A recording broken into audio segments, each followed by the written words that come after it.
Hello PSC S സി ആസ്പിരൻസ്, മുൻകാലങ്ങളിൽ പി എസ് സി ചോദിച്ച ക്വസ്റ്റ്യൻസാണ് നമ്മളിവിടെ ഡിസ്കസ് ചെയ്യുന്നത്. ഇന്നത്തെ വീഡിയോ ഡിസ്കഷൻ ടോപ്പിക് ഭരണഘടനയാണ്. എൽ ഡി സിക്ക് മുൻകാലങ്ങളിൽ ചോദിച്ച 5 ചോദ്യങ്ങളാണ് നമ്മളിവിടെ ഡിസ്കസ് ചെയ്യുന്നത്. ചെറിയൊരു വീഡിയോ ആണ്. 5 ചോദ്യങ്ങളും കൃത്യമായിട്ട് കേൾക്കുക, പഠിച്ച് മനസ്സിലാക്കി വെക്കുക. Welcome to sunny seeds P S C class. ആദ്യത്തെ ചോദ്യം, ഇന്ത്യയിൽ പ്രത്യേക നിയോജക മണ്ഡലങ്ങൾ ആവിഷ്കരിക്കുന്നതിന് വ്യവസ്ഥ ചെയ്ത നിയമം ഏതാണ്? ഓപ്ഷൻസ്: ഓപ്ഷൻ എ 1919 നിയമം, ഓപ്ഷൻ ബി 1935 നിയമം, ഓപ്ഷൻ സി 1892 നിയമം, ഓപ്ഷൻ ഡി 1909 നിയമം. ശരി ഉത്തരം 1909 നിയമം എന്നുള്ളതാണ്. ഇന്ത്യയിൽ പ്രത്യേക നിയോജക മണ്ഡലങ്ങൾ ആവിഷ്കരിക്കുന്നതിന് വ്യവസ്ഥ ചെയ്ത നിയമം 1909 നിയമമാണ്. 1905, 1910 കാലഘട്ടത്തിൽ ഇന്ത്യയിലെ ബ്രിട്ടീഷ് വൈസ്രോയി ആയിരുന്ന മിൻറ്റോ പ്രഭുവിൻ്റെ കാലത്ത് 1909 പാസ്സാക്കപ്പെട്ട ഭരണപരിഷ്കാരമാണ് മിൻറ്റോ മോർലി ഭരണപരിഷ്കാരം എന്നറിയപ്പെട്ട നിയമം. ബ്രിട്ടീഷ് ഇന്ത്യയിൽ ആദ്യമായിട്ട് തെരഞ്ഞെടുപ്പിൽ മത്സരിക്കുന്നതിന് സാമുദായിക സംവരണം അനുവദിച്ചതും വൈസ്രോയിയുടെ എക്സിക്യൂട്ടീവ് കൗൺസിലിൽ ഒരു ഇന്ത്യക്കാരനെ നിയമിക്കാനായിട്ട് തീരുമാനിച്ചതും ഈ 1909 മിൻറ്റോ മോർലി ഭരണപരിഷ്കാരത്തിലൂടെയാണ്. എസ് പി സിൻഹയാണ്. എസ് പി സിൻഹയാണ് 1909 നിയമപ്രകാരം വൈസ്രോയുടെ എക്സിക്യൂട്ടീവ് കൗൺസിലിൽ നിയമിക്കപ്പെട്ട ആദ്യത്തെ ഇന്ത്യക്കാരൻ. 1919 ജാലിയൻവാലാബാഗ് കൂട്ടക്കൊലയിൽ പ്രതിഷേധിച്ച് വൈസ്രോയുടെ എക്സിക്യൂട്ടീവ് കൗൺസിൽ അംഗത്വം രാജിവെച്ചതാരാണ്? Chettur ശങ്കരനാരായണനാണ്. 1919 Jallianwala Bagh 1919 April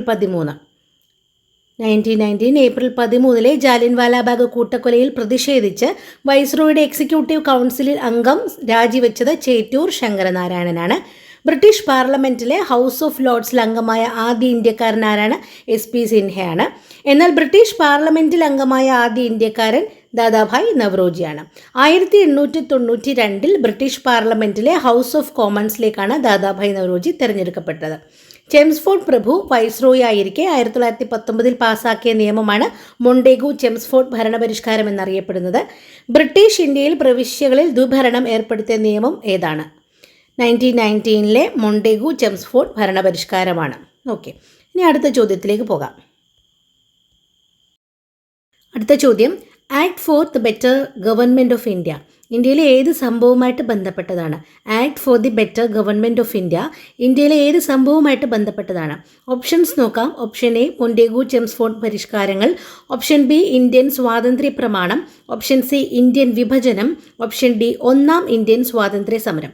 act for the better government of India ഏത് സംഭവവുമായിട്ട് ബന്ധപ്പെട്ടതാണ്? ഉത്തരം ഡി ആണ്, ഒന്നാം ഇന്ത്യൻ സ്വാതന്ത്ര്യ സമരം. 1857 ഒന്നാം സ്വാതന്ത്ര്യ സമരത്തെ തുടർന്നാണ് act for the better government of India എന്ന വിശേഷണത്തോടെ 1858 നിയമം പാസ്സാക്കിയത്. ഈ 1858 നിയമം പാസ്സാക്കുമ്പോൾ ബ്രിട്ടീഷ് രാജ്ഞി ക്വീൻ വിക്ടോറിയ ആയിരുന്നു. അടുത്ത ചോദ്യത്തിലേക്ക് പോകാം. ചോദ്യം നോക്കാം. ഏത് തീയതിയിലാണ് ഇന്ത്യൻ ഭരണഘടന അംഗീകരിക്കപ്പെട്ടത്? ഓപ്ഷൻസ്: ഓപ്ഷൻ എ 1950 ജനുവരി 26, 1949 November 26, option C 1948 October 1, option D 1947 August 15. ശരി ഉത്തരം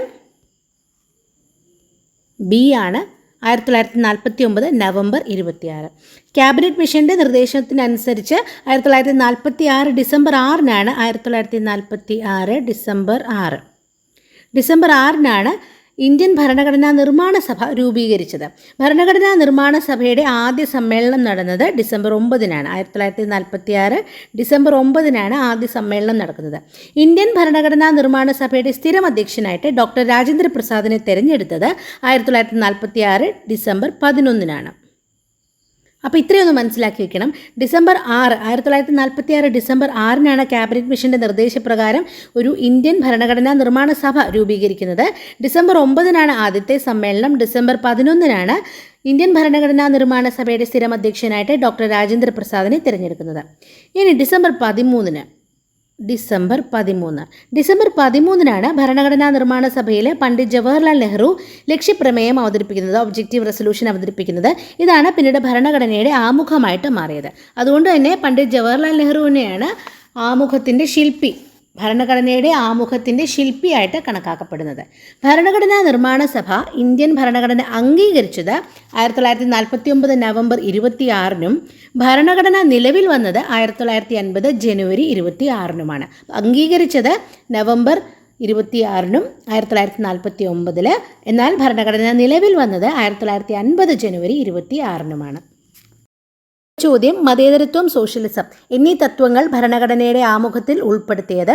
ഓപ്ഷൻസ് നോക്കാം. ഓപ്ഷൻ എ 66-ാം ഭരണഘടനാ ഭേദഗതി, ഓപ്ഷൻ ബി 1974-ലെ 34-ാം ഭരണഘടനാ ഭേദഗതി, ഓപ്ഷൻ സി 1988-ലെ 61-ാം ഭരണഘടനാ ഭേദഗതി, ഓപ്ഷൻ ഡി 1976-ലെ 42-ാം ഭരണഘടനാ ഭേദഗതി.